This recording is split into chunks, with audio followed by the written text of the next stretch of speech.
su anatomía, entonces van a depender mucho de eso. Esto es lo que yo quiero que ustedes aprendan porque se los voy a preguntar. ¿Ya? Se los voy a preguntar en el círculo, ustedes tienen que aprender eso.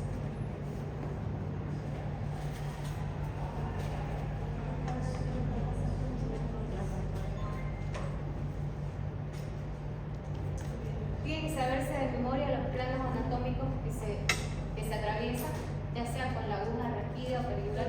¿Tiene nombre de la No, si ya estás ahí, en las 5, fíjate que estés en las 5 hojas, que son como 5 hojas. Así ya no me anotamos, No, si ya se anotaron, no.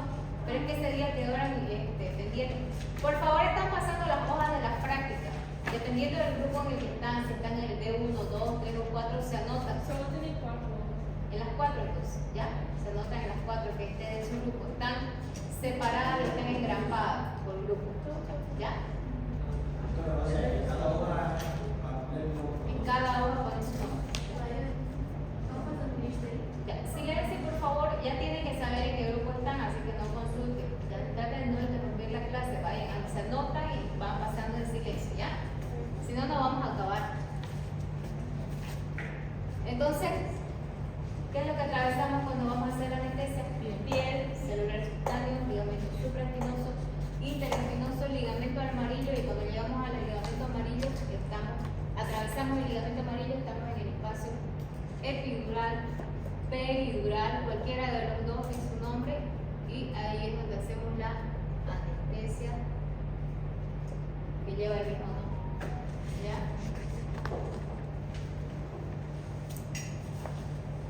Si queremos hacer un bloqueo aracnoideo, seguimos atravesando, ¿no?, la dura madre, atravesamos los aracnoides y cuando estamos aquí en el espacio subaracnoideo vamos a tener la salida de líquido cefalorraquídeo. Y ahí es donde hacemos cuando entramos la anestesia raquídea.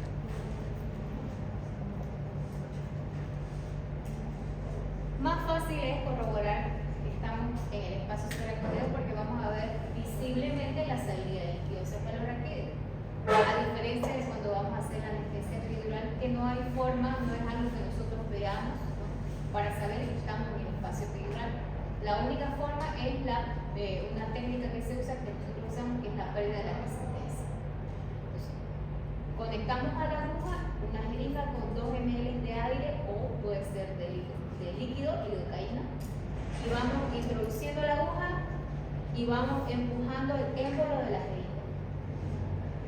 Mientras estamos en estos planos, ¿no?, antes de llegar al amarillo, ese aire o ese líquido de la jeringa no va a pasar, como que está obstruido y por más que yo lo empuje con fuerza, no va a pasar.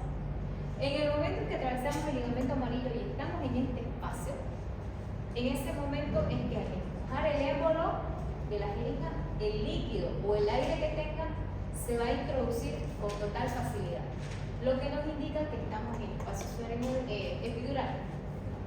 Pero no es algo visible, es algo que nosotros percibimos, ¿ven?, que algo que sentimos, a diferencia de...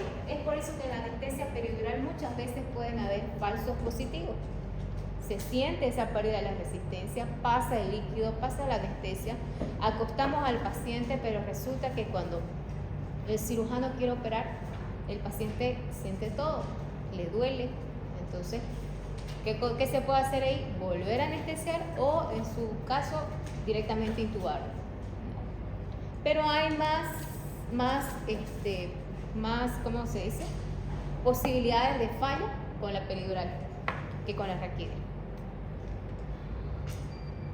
Es igual parte de la anatomía, ¿no?, de una vista, un corte de la... Porque no es algo que podemos ver, no lo podemos ver. ¿Por qué sería la falla? Porque me dio un falso positivo, no era el espacio epidural, tal vez estaba en el ligamento amarillo y por la estructura tal vez más laxa que ese paciente tenía no había resistencia y la anestesia o el aire pasó con total facilidad y yo pensé que estaba ahí, pero no lo estaba. ¿Qué pasaría si No le agarra la anestesia. Pero no hace nada. No la agarra. O, ¿qué es lo que puede ocurrir también? Vamos a volver. No. ¿Qué es lo que puede ocurrir también? Uno de dos. Más adelante lo vamos a ver en las complicaciones, pero ya lo voy a ir adelantando. Uno, fallo en la anestesia o en la técnica. Dos, que ya sería lo más grave, que cuando atravesé el ligamento amarillo llegué al espacio epidural y accidentalmente llegué, vamos a decirlo así, al espacio subaracnoideo. Pueden ocurrir dos cosas. Cuando esta perforación de la dura madre es visible, se denomina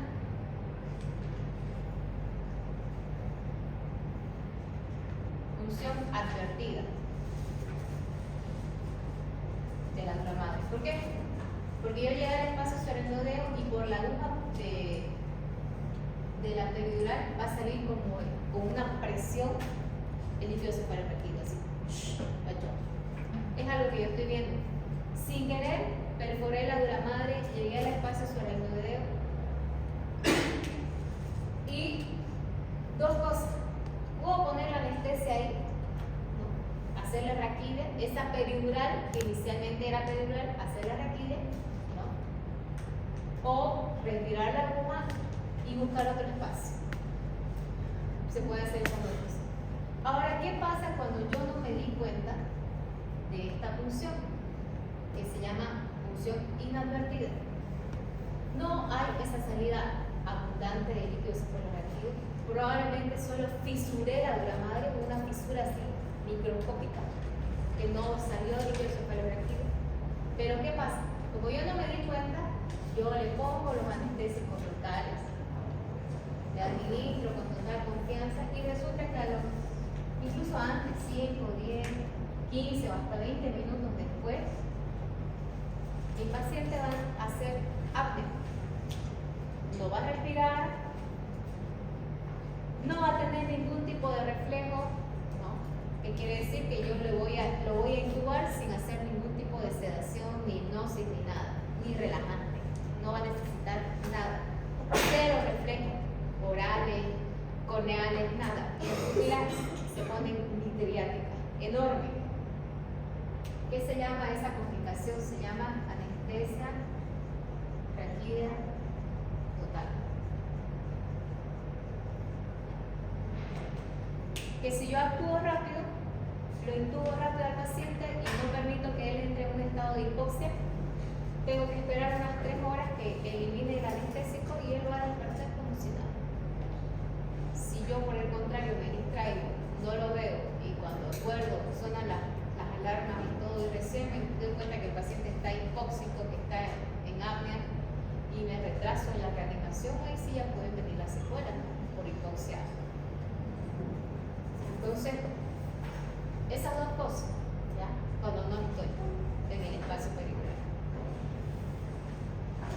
Vamos a seguir más adelante le voy a explicar un poquito más. Entonces, cuando nosotros colocamos el anestésico local, vamos a conseguir un bloqueo simpático. Vamos a conseguir un bloqueo motor y sensitivo de las extremidades del paciente y del abdomen inferior. Ahora, la anestesia peridural va a depender mucho, ¿no?, de la cantidad de volumen que nosotros usemos. Si yo quiero conseguir un bloqueo, vamos a decirlo de esa manera, o una anestesia más alta, que significa que me abarque el tórax, el abdomen superior, el hipogastrio, hipocondrio y demás para hacer una vesícula, una calcifectomía.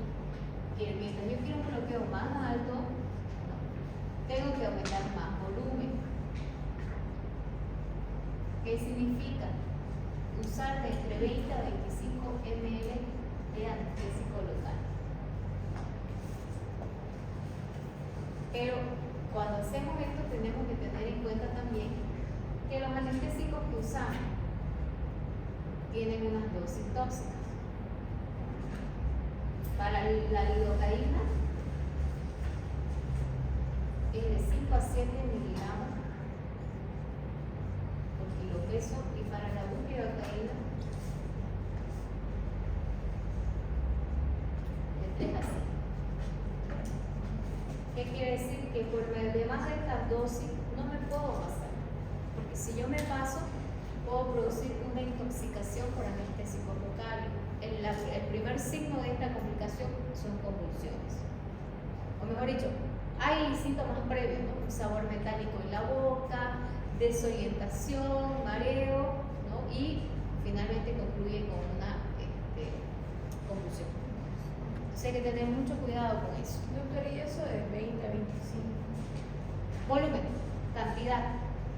El frasco en este caso de la lidocaína, por decirte, viene de 20 ml. Lo mismo que de la bupivacaína, viene de 20 ml. Por eso es que esto estamos hablando de volumen. Que mientras yo use más volumen, más volumen, ¿no ves? No sé si me hago entender. Voy a conseguir un bloqueo más alto y que me dure más también. Pero tengo que tener cuidado siempre que no se sobrepase de estas dosis. ¿Qué quiere decir tal vez para que me entiendan un poquito más? En estos 20 ml de volumen de la lidocaína, cada ml tiene 20 miligramos. Entonces, si yo sé que cada ml tiene 20 miligramos, yo lo primero que hago es calcular esto. Siempre inicialmente, no nos vamos con la dosis más alta, siempre 5 o 6. Calculen, a ver, vamos a hacer un ejercicio para que ustedes lo entiendan. 5, ya vamos a hacer 5 por 7. 35. Entonces 350 miligramos yo tengo que aplicarle en total a un paciente que pesa 70 kilos. No me puedo pasar de esa dosis. Entonces, ¿cuántos ml sería estos 150? Si cada ml tiene 20 miligramos, ¿cuántos serían? ¿Cuántos ml? 3. ¿Ah? 5. No, en 5 tiene 100. En 10 tenemos 100. ¿Ah? Por ahí, ¿verdad? Entonces no me puedo pasar yo de unos 10. No, y eso menos. 15. 15, ¿no? 15 ml. No me puedo pasar de esos 15 ml de lidocaína. Porque si yo me paso, claro, en ml es 15, pero en cantidades habíamos dicho que son 350 miligramos, ¿no?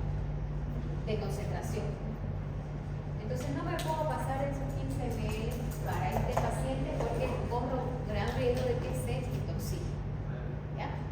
¿Se entendió? ¿No? Lo mismo para la bupivacaína, que es otro anestésico que usamos. Esta por cada ml tiene 5 miligramos por cada ml. Para este paciente que pesa 70, ¿cuánto sería? Tomando en cuenta que la dosis es de 3 a 5, vamos a calcularlo por 4. 4 por 7. 4 por 7, 280. ¿No ves? Miligramos. Y si yo tengo en cada 5 ml, tengo 5 miligramos, ¿cuánto sería?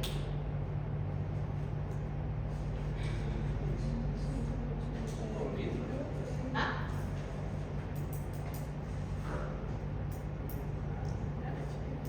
No entiendo. Bueno, de todas formas, esto no es tan necesario, pues no se lo voy a preguntar tampoco. Pero es que Bruna me estaba preguntando.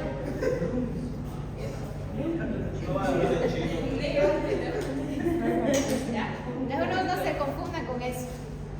Ustedes quédense con eso, de que si yo quiero un volumen, un bloqueo más alto, que me dure más volumen, mayor volumen. A diferencia de la anestesia raquídea, que sí se usa solo 4 ml de volumen. Es diferente, pero ¿por qué? Por la composición de los anestésicos, que también son diferentes, ¿no? ¿Qué equipamiento tenemos que usar? Normalmente tenemos una bandeja donde hay apósitos, los bolsillos donde se pone el antiséptico, ¿no? Una pinza, hay gasas, entonces las agujas y demás, guantes, todo eso debe haber en mi caja. Para hacer la anestesia peridural raquídea se puede poner al paciente en dos posiciones, de cúbito lateral o paciente sentado. Esto es lo que les explicaba a sus compañeros, se lo voy a preguntar. Es que en las embarazadas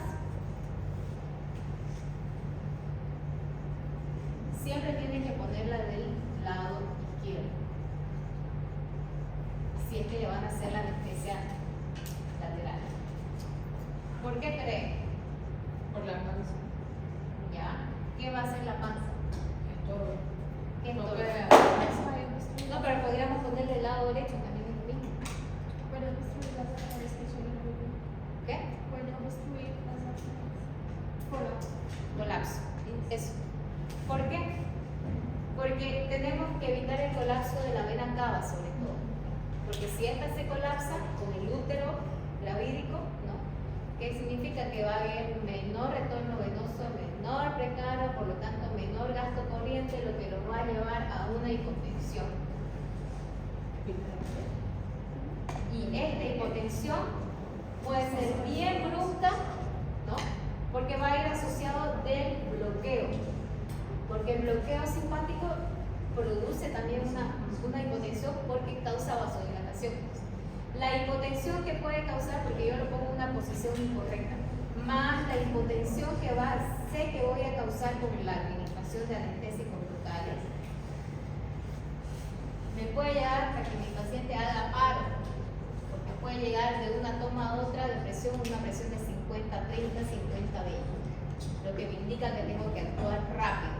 Hidratar, poner vasoactivo, ¿no? Algún inotrópico, porque inicialmente cómo se correlaciona hipotensión con una taquicardia y posteriormente una bradicardia. Te puede llevar a cabo. Es así. Y de ahí, y si uno no actúa rápido, puede hacer paro. Administración anestésica Embarazadas de cúbito lateral. izquierda.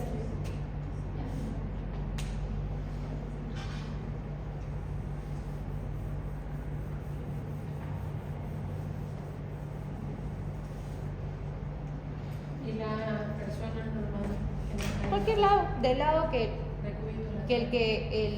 que el anestesiólogo se sienta más cómodo. Por ejemplo, yo si no estoy con una embarazada, yo me siento más cómodo igual del lado izquierdo. Prefiero hacerlo del lado izquierdo, ¿no? Y hacer la anestesia desde esta posición en que yo estoy. El paciente mirando hacia allá y yo en su espalda. Del otro lado, no. Me sentiría más torpe haciéndolo.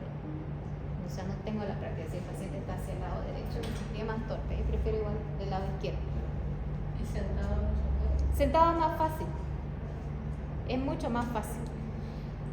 Pero, ¿cómo se llama? Hay procedimientos en los que sí o sí se tiene que hacer en el cúbito lateral. Por eso es que tenemos que conocer y tener algún tipo de práctica en ello. Por ejemplo, un paciente que tenga un absceso perianal grande no se va a poder sentar. O una úlcera de cúbito, o sea, que si un absceso perianal que ya ha sido drenado y tiene que entrar a la limpieza, no se va a poder sentar. ¿Sí? ¿Ah? Entonces hay que ponerlo en decúbito lateral. ¿Qué más? Antes de hacer cualquier procedimiento, como ustedes ya saben, cuando han ido a la práctica han visto que primero tenemos que conocer los signos vitales del paciente, ¿no? Para saber, ¿no?, si tenemos que hacer alguna administración, ya sea de drogas o de líquidos, antes de la anestesia, ¿no? Porque tenemos que tener en cuenta que nuestra anestesia va a causar un bloqueo simpático que va a causar una hipotensión en la paciente. Entonces yo tengo que saber cómo están sus signos vitales. Por ahí esta paciente que llega está hipotensa, ¿no? Está con una presión de 50, 30, 40, no, 50, 40 no, 90, 50, 90, 60, que ya es una presión arterial que está baja. Asociado a eso, que yo no le haga una buena carga de soluciones endovenosas, ¿no? Más la anestesia significa que va a tener una hipotensión bien marcada, ¿no? Entonces, si en ese caso yo lo que hago es, antes de la anestesia, le administro una carga hídrica. Puedo administrar unos 300 o 400 de volumen para expandir todo el volumen plasmático, ¿no? Y que la hipotensión que sea causada por el bloqueo sea lo menos se altere lo menos posible. Lo que ya les dije, ¿no? ¿Qué hacemos? Ustedes ya han visto. Ponemos al paciente en la posición, hacemos asepsia, antisepsia, palpamos el espacio que vamos a trabajar y comenzamos a introducir la aguja. Cuando estamos haciendo la peridural, existen dos formas de corroborar que estamos en el espacio peridural, pero no es algo confiable. Podemos tener falsos positivos, como les dije hace rato, pero existen dos formas de saber que hemos llegado al espacio peridural. Una es la pérdida de la resistencia, ya como dice ahí, puede ser al aire o puede ser al líquido. Cuando yo estoy haciendo la peridural, cuando no estoy en el espacio, cuando no atravieso el ligamento amarillo y estoy con la jeringa con aire o con líquido, yo voy a sentir esta resistencia. Como hay algo ahí que lo obstruye, no puede pasar ese aire. Entonces, yo sigo introduciendo milimétricamente la aguja, empujando el émbolo. Voy a traer una jeringa la próxima para que me entiendan un poquito más. Empujo el émbolo de la jeringa, ya. Y en el momento que esa resistencia se pierda y el aire o el líquido que tenga pase con facilidad, quiere decir que yo estoy en el espacio subaracnoideo. Pueden haber casos también de falla, pero la mayoría de las veces sí no hay ningún problema. Otra técnica que no la usamos porque es un poquito más morosa es la técnica de la gota colgante de Gutiérrez, que está ahí. ¿Qué significa? Que yo pierdo esa resistencia y para corroborar que estoy ahí, se pone una gotita con la agujita, con una aguja de la jeringa, una gotita de solución en la punta de la aguja. ¡Tic! Y como hay una presión negativa en el espacio peridural, esa gota inmediatamente se tiene que aspirar. Desaparece. Entonces es otra forma de corroborar también que estamos en el espacio peridural. Por una presión negativa, o sea, lo aspira, lo lleva hacia adentro, lo aspira. No lo hacemos porque es más moroso, no, pero es otra prueba, otra forma de saber que estamos en el espacio peridural. ¿Cuándo hacemos la anestesia peridural? ¿Ya? Cirugías abdominales, ¿no? Urológicas, ¿no? Quistes de epidídimo, torsiones testiculares, vasculares para safenectomía, cuando tienen varices las personas, ¿no? Otro tipo de cirugía urológica, creo que ya les digo urológica, cesáreas, ¿no? Histerectomías, para todo ese tipo de procedimientos, para dolor de trabajo de parto también. ¿Cuáles son las contraindicaciones absolutas? Esto sí se los voy a preguntar. Ya. Trastornos de coagulación, ¿no?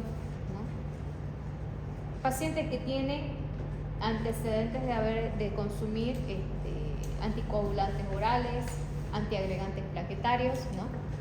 A los cuales, si yo realmente quiero hacerle la anestesia raquídea, tengo que pedirle que suspenda por lo menos unos 3 a 5 días antes de la anestesia su medicación, hacerle un control de coagulación y si está bien, proceder con la anestesia peridural.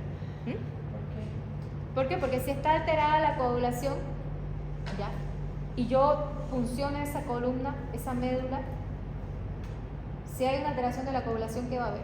Si te haces un corte, una hemorragia, lo mismo puede ocurrir ahí adentro, pero como es un espacio cerrado se va a contener, lo que va a llegar a que te produzca un hematoma grande. ¿Y eso a qué va a llevar si te comprime la médula? Parálisis, paresia, y si no se drena a tiempo se puede abscedar, se puede sobreinfectar.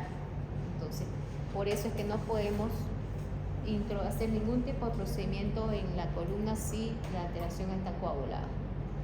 ¿Ya? Shock hipovolémico, ¿por qué? Por lo que les dije, les he venido diciendo desde que comenzamos. Paciente que no colabora, incapacitada, ASA 4, por más que tenga indicación de una cesárea o algo que sea con anestesia raquídea. ¿Ya? Si está en un shock hipovolémico porque está hipotensa, taquicárdica, desorientada, sudorosa, no la voy a sentar, ¿no? O sea, hay una contraindicación absoluta de que aunque me indique que puedo hacerle una raquídea o peridural, no lo puedo hacer por el estado de la paciente. Entonces, un shock hipovolémico, ¿no? Alteraciones cardíacas graves, sobre todo son bloqueos auriculoventriculares de tercer grado. Presión intracraneal elevada, no puedo tocar esa espalda. ¿Ya? Alergia a los anestésicos locales, ¿no? AL, anestésicos locales. Infecciones que tengan en la zona de la columna, ¿no? Pacientes que están postrados en camas porque tienen hemiparesia o algo y tienen úlceras de decúbito, entonces no puedo tocar esa espalda porque voy a arrastrar las bacterias de la piel hacia el sistema nervioso y el paciente se va a complicar más. Y que el paciente no quiera, porque aunque ustedes no lo crean, hay pacientes que todavía tienen la creencia de que si se les va a tocar la espalda, se les va a sacar el líquido cefalorraquídeo y los van a vender o algo. O sea, hay gente que todavía tiene esa creencia y dice, no, mi espalda nadie me la toca. Entonces, y esa es la principal contraindicación negativa del paciente. Si él no quiere, no quiere, no se lo puedo obligar. Relativas, una sepsis donde el estado general del paciente no esté comprometido, que esté con 20.000 blancos, 25.000 blancos, pero no esté con insuficiencia renal, no esté con drogas vasoactivas, sí podemos ver riesgo-beneficio de hacer una anestesia peridural. ¿No? Alguna lesión que tenga a nivel medular, ¿no? Niños que no colaboran, ¿no? Si el paciente, donde podemos ver, intentar, y si realmente no se puede, se intuba inmediatamente al paciente. Y deformidades graves de la columna, donde tal vez inicialmente podemos intentar hacer un procedimiento con el consentimiento del paciente, pero si no se puede hacer, pues se procede a intubar, ¿no?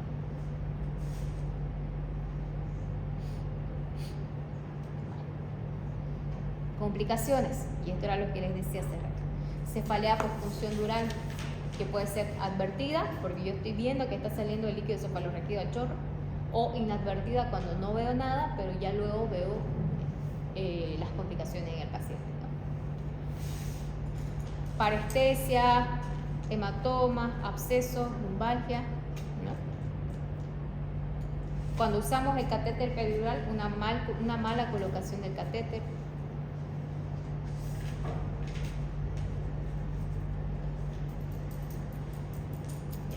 Y esto un poquito de los volúmenes. Como les decía, si ven esta parte, sí está. Mientras yo quiero un bloqueo más alto, más volumen, ¿no? La comparación de un bloqueo para miembros inferiores que es de 10 a 15 volumen, ml de volumen. O sea, mayor altura de bloqueo, mayor volumen. Los medicamentos que actualmente usamos para la anestesia peridural son estos. Son los únicos que les voy a preguntar, no les voy a preguntar. Lidocaína y bupivacaína son los que usamos actualmente.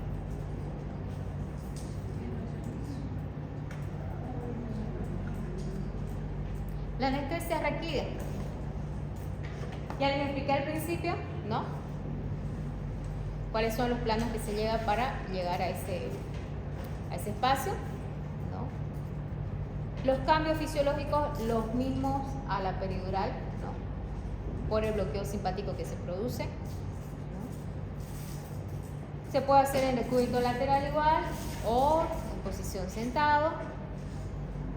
La caja de procedimientos es la misma, similar. Por supuesto que la diferencia va a ser el diámetro, ¿no? La aguja peridural, que su nombre es tubo, su calibre es de 18. Y la aguja que se usa para hacer la anestesia raquídea, que nosotros le llamamos PEICAM. ¿Por qué? Porque tiene una punta de lápiz, no es cortante, a diferencia de la que antes se usaba, por eso que ya no hay muchas incidencias de cefalea por función dural. Su calibre es, esto no es mayor, su calibre es de 27 metros. O sea, es una gran diferencia del diámetro de ambas agujas. La última de qué? Raquídea. Sí, perdón. La PENCAM es la que usamos actualmente para hacer las anestesias raquídeas, ¿no? Los anoté para que puedan un poquito darse idea del calibre de ambas agujas. Una es de 18 y la otra es de 27. ¿Ya? Que significa que es mucho más angosto el calibre de la agujita. Es como un cabellito. Hágame recuerdo, por favor, si alguien puede, el próximo lunes, que yo pueda traer una aguja de cada una para que puedan ver la diferencia. ¿Ya? Ayer. Se va a hacer caca.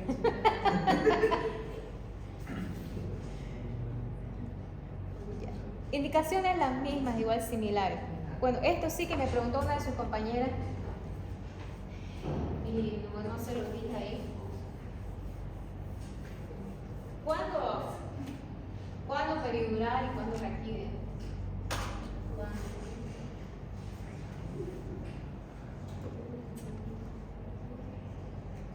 Esto va a depender del anestesiólogo. ¿Ya? Va a depender de él en general, ¿no? Pero también va a depender de la emergencia. Y sobre todo estamos hablando aquí de obstetricia. Cuando hacemos la anestesia peridural, los anestésicos locales tardan aproximadamente unos 10 a 15 minutos en hacer efecto, a diferencia de la anestesia raquídea, que demora de unos 2 a 3 minutos en hacer efecto. La mayoría de los anestesiólogos y los cirujanos por eso prefieren la raquídea en general si no estuviéramos ante una emergencia, porque el cirujano va a comenzar a operar mucho más rápido, no va a tener que esperar 15, porque en algunos casos hay que esperar hasta 20 minutos, se va comprobando, ¿no? Entonces muchos prefieren iniciar ya. Por eso que actualmente ya muchos no hacen la peridural. Y aparte que es, como les dije, como es algo que estamos viendo, vamos a ver la salida de líquido cefalorraquídeo, menos probabilidades de falla en las técnicas con la raquídea y con la peridural, ¿no?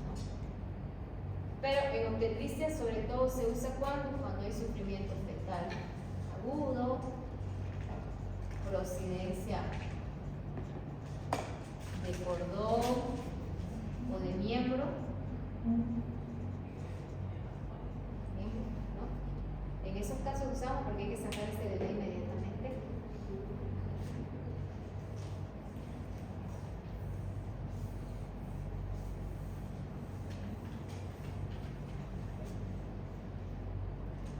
Después las indicaciones las mismas, ¿ya?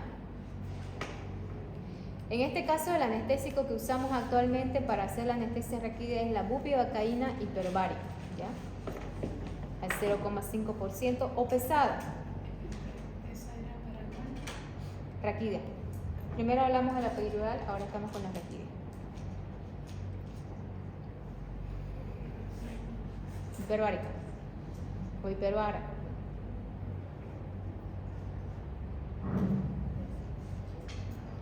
Contraindicaciones igual, prácticamente las mismas, ¿no? Negativa del paciente, hipertensión intracraneal, alergias a los anestésicos, infecciones en la zona de punción, sepsis. Y esas son las agujas, no sé si se nota o se logra ver, pero esta es la tupi que se usa para peridural, es bien gruesa. En cambio, esta que está acá, que no se ve, por eso que le digo que me avise, que me haga recuerdo, esa es para raquídea. Es bien finita, entonces es mucha la diferencia. Por eso es que cuando hacemos anestesia raquídea, casi no, por más que perforamos la dura madre, no tenemos pacientes con cefalea por punción dural, es poca la incidencia. A diferencia de que cuando hacemos una punción con la aguja tubi, haciendo la peridural, que es una aguja bastante gruesa, entonces perforamos más la dura madre, ¿no? Y ocasionamos tubi, lo escribí aquí. Pero pensé que decía tú. Entonces es mayor el calibre. Y cuando ocurre esta perforación, hace rato me olvidé decir, cuando ocurre esta perforación de la dura madre con la aguja de peridural, al ser mayor el orificio, va a haber fuga de líquido cefalorraquídeo. lo cual nos va a producir en el paciente lo que ya les dije hace rato, una cefalea. ¿Cuál va por función oral? ¿Cuál va a ser la diferencia de esta cefalea en comparación a las otras? Que va a aumentar con la bipedestación, es decir, que el paciente se siente en cabina, va a aumentar, va a sentir el paciente que se le revienta la cabeza, puede tener incluso vómito, pero disminuye o prácticamente cede en el reposo. Esa es su característica.